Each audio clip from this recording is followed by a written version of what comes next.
amor, este día domingo 17 de febrero, radicalizar y revolucionar. Ciudadana, ¿cómo me siento yo? Ciudadana, ¿cómo me siento yo? La campaña es extenuante. La campaña es extenuante. Nosotros tampoco paramos en carnaval. Tampoco paramos en carnaval. Siempre lo digo, es como los exámenes. Siempre lo digo, es como los exámenes. Se prepara para pasar. Bueno, uno se prepara para pasar 6, 7 exámenes, primero, segundo, tenés que pasar de año, la mejor nota ya el quinto, sexto, que me quede de año, lo que sea, lo importante es que acaben ya los exámenes. Acá ya al final de la campaña uno cuenta los días para que acabe, porque realmente esto es extenuante. Pero, pese al cansancio, estamos muy optimistas y llenos de esperanza y alegría. Gracias, economista. Como usted ya lo ha dicho, nos van a acompañar en este programa Marco Pérez, del programa Alternativa de Radio Pichincha Universal, y Isabel Pazimiño, también periodista de Pichincha Universal. Estas es las emisoras que van a enlazar nuestra señal, señor economista, y que nos han acompañado durante los anteriores programas en que entrevistamos a los candidatos a la presidencia de la República. ¿Y todos vinieron? Sí, están aquí presentes. Qué bueno. Estamos en Dardo Electoral a través de Pichincha Universal 95.3 FM. Radio Ecos de Orellana del Cantón Mejía, 1580 AM. Super K, 1200 AM. Madrigal, 98.5 FM. Primavera, 90.1 FM. Radio Más, 95.5 FM y 790 AM. Estéreo Satelital, 95.1 FM. Radio Capital, 105.7 FM. RNC, 103.3 FM. Radio Chone, 98.5 FM. Oriental del Napo, 1100 AM y 89.7 FM. Radio Universal de Bolívar, 102.3 FM. Ecos de Cayambe, 1470 AM. Activa, 99.7 FM. Radio Casa de la Cultura, 940 AM. Radio Canela, 106.5 FM. Pichincha y Santo Domingo de los Áchilas. Filiales Azuay, 107.3 FM. Chimborazo, 94.5 FM. El Oro, 100.7 FM. Guayas, 90.5 FM. Imbabura, 92.0 FM. Y Manabí, 89.3 FM. Además, cobertura directa de Prensa Latina y Telesur. Dardo Electoral por Pichincha. A las emisoras nombradas se suman otras 100 estaciones de radio y televisión que han pedido muy gentilmente retransmitir esta señal informativa el día de hoy para iniciar ya inmediatamente con las preguntas a nuestro invitado, el economista Rafael Correa, candidato a la presidencia de la República por el movimiento Alianza País. Vamos a comenzar hablando del tema economía, economista, ¿qué le parece? Encantado. Usted es economista, desde luego que sí. Bueno, iniciemos con nuestros compañeros que están aquí presentes. Marco, ¿qué tal? Adelante, Marco. Sí, nadie es perfecto, como dice el presidente. No soy economista, pero a pesar de eso soy buena persona, ¿no? Que no sea OCP principalmente. A los tiempos, los economistas OCP, ortodoxos, conservadores y prudentes. Aquellos que pretenden dar lección de cómo que sacaron un comunicado, ¿no? Cuando Claro. estaba el gobierno de Palacios, que la política económica debe ser ortodoxa, conservadora y prudente, los OCP. Y que además son como los insepultos cadáveres, no aparecen solamente en campaña electoral, además, ¿no? Muy bien. Por ahí es uno de esos cadáveres. Bueno, nosotros le hemos llamado como un paquete de candidatos opositores, porque todos manejan un mismo discurso, una misma estrategia, una misma matriz de opinión y quizá un mismo mensaje.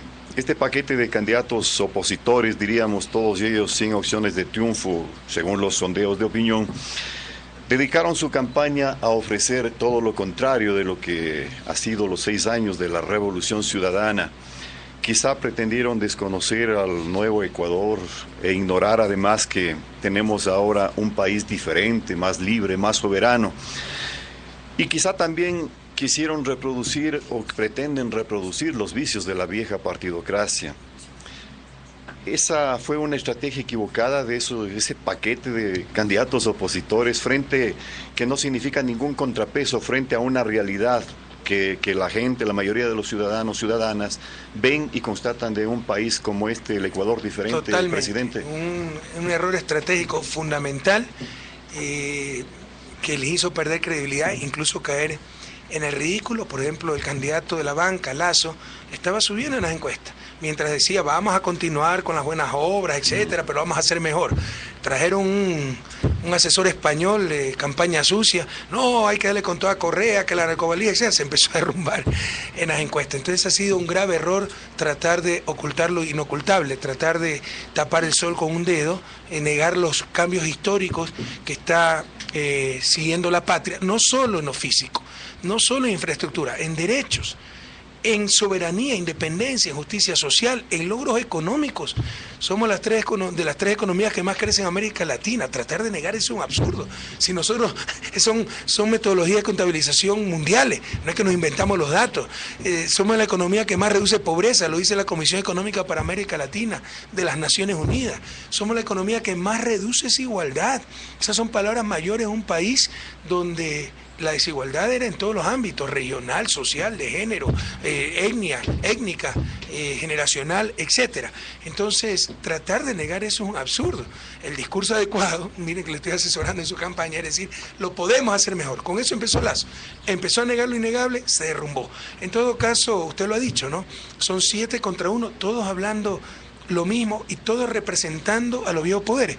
Porque ¿quién puede negar los cambios positivos de la patria? El summa causae, ¿cómo lo vamos logrando poco a poco? Volvió la educación, la salud, renegociamos la deuda externa, renegociamos los contratos petroleros, recuperamos nuestro petróleo, la misión Manuel Espejo, a nivel ecológico, Yasuní TT, a nivel de Patria Grande, UNASUR, la capital es Quito. ¿Quién puede negar eso? Pero ¿qué es lo que pasa? Ellos están peor. ¿Por qué? Porque ya no tienen un presidente títere para salvataje bancario, porque ya no tienen un ministro de Economía que es su corifeo para que no paguen impuestos. Ahora ya no pueden evadir impuestos, porque ya no pueden secuestrar la educación y la salud con los paros de la UNE, con los paros de sus sindicatos mafiosos que se tomaban los servicios públicos ecuatorianos. Entonces extrañan ese viejo país en el que ellos mandaban. Quiero ratificar una cosa, recalcar una cosa. Si me dan la Constitución, paro de educación y salud siempre fueron inconstitucionales. ¿Cómo es que se daban? ¿Cómo es que lo permitían los gobiernos? Porque la partidocracia, los tirapiedras, le importaba un bleo la Constitución y los gobiernos temblaban ante estos garroteros. Ahora sí se aplica la Constitución y la ley y ahora es que dicen que es dictadura. No, antes había esa dictadura de la partidocracia. Entonces extrañan ese viejo país, el viejo país donde en 10 años hubo 7 presidentes. Entonces a todos les tocaba su partecita, y a eso quieren volver. Ese viejo país donde 3 gobiernos consecutivamente fueron derrocados, pero no porque el pueblo ecuatoriano era ingobernable, como dijeron los iluminados, sino porque eran gobiernos traidores que engañaron y huyeron al primer intento en helicóptero, en avioneta, en lo que podían. Miren cómo ahora tenemos 6 años de estabilidad. Quieren volver a ese viejo país sencillamente porque en el nuevo país ya no mandan ellos, sino el pueblo ecuatoriano.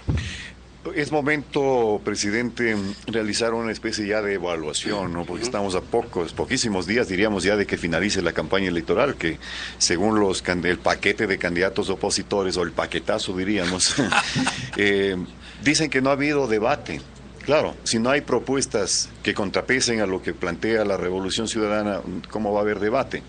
Podríamos manifestar desde ese punto de vista. Lo otro, ¿qué evaluación realizaría usted ya cuando estamos a pocos días de que termine la campaña electoral y que el pueblo ecuatoriano vaya soberanamente a ejercer su derecho al voto y a decidir su presente y su futuro?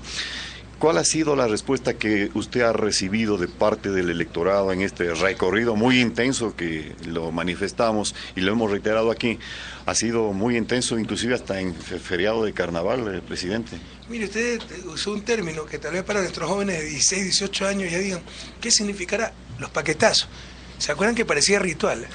Gobiernos en campaña ofrecían, no, duplicar el bono, lo mismo que están ofreciendo ahora. Llegaban y lo que hacían era duplicar la luz, el teléfono, el gas, la gasolina, los pasajes.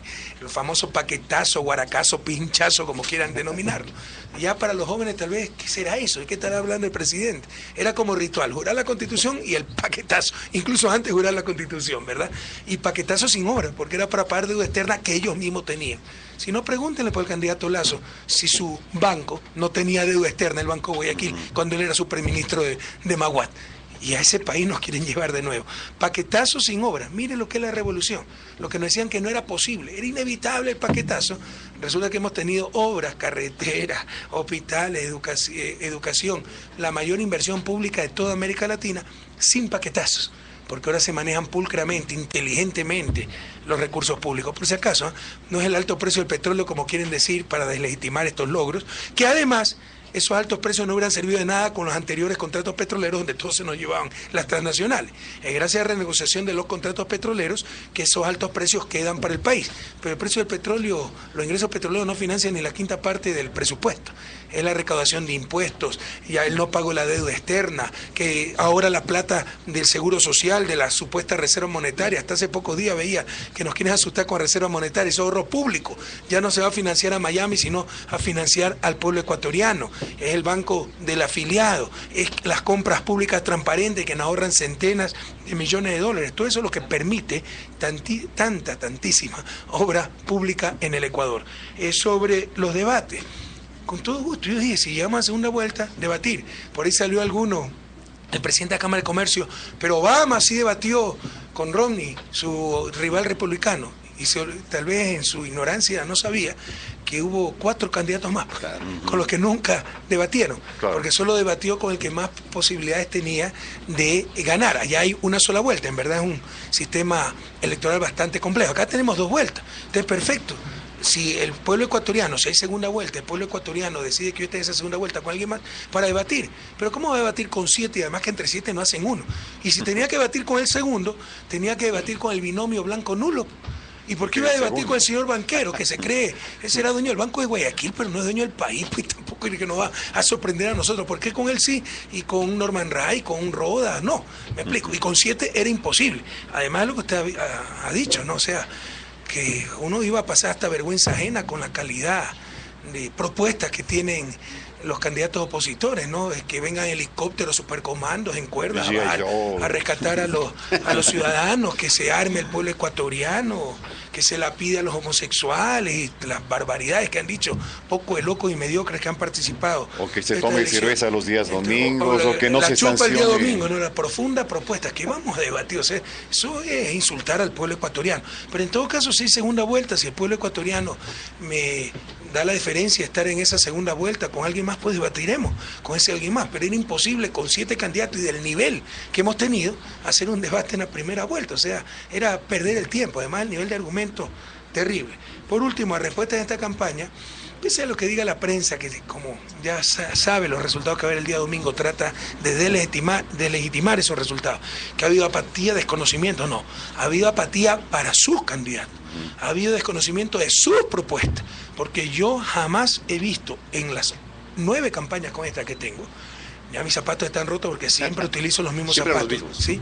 ¿No? La suela ya está hecha hueco. En las 9 campañas que llevo jamás he visto tanto entusiasmo, tanto conocimiento de las cosas, tanta militancia, voto en plancha, todos 35 presidentes, como en esta campaña electoral.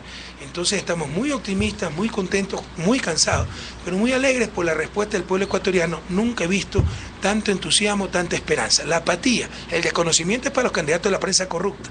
Para los candidatos de Revolución Ciudadana había una acogida enorme y una alegría sin precedentes. Ese optimismo nos demuestra que no va a haber debate, no va a haber segunda vuelta, según lo que nos manifiesta. Marco, tenemos en línea telefónica y economista al presidente del Colegio de Economistas de Pichincha, Víctor Hugo Albán, quien le va a hacer una pregunta a nuestro invitado especial y luego vendrá Isabel Paz y Miño. Economista Albán, le escucha el candidato economista Rafael Correa. Buenos días. Buenos días, señor presidente, buenos días. Un gusto saludarle. Estoy acá en Pedernales y estamos en el parque. Se ha agolpado un poco de gente alrededor de mi vehículo para escucharle sus declaraciones y realmente estamos admirados. La pregunta es muy sencilla, señor presidente, si me lo permite, a pesar de que nosotros ya conocemos la respuesta porque le hemos escuchado por varias oportunidades. Se manifestó claramente que hay un déficit presupuestario de alrededor de 4.300 millones para el presente año. La pregunta es, señor presidente, ¿cómo solucionará ese problema usted? Repito, nosotros le hemos escuchado ya y sabemos, pero la comunidad quiere saber de sus propias palabras. Bueno, primero un saludo al economista Albán, a todo Pedernales. Pregúntele a nuestro compañero de Pedernales cómo está cambiando Pedernales, las carreteras espectaculares que ahora tienen. Bueno, el economista Albán como economista, no pilas, inteligente, se fue a la playa más cercana a Quito. Porque con las nuevas carreteras ahora la playa más cercana a Quito es Pedernales. Y son playas realmente espectaculares. Pero en todo caso, un abrazo a Pedernales y a todo Manabí. Aquí hay una confusión.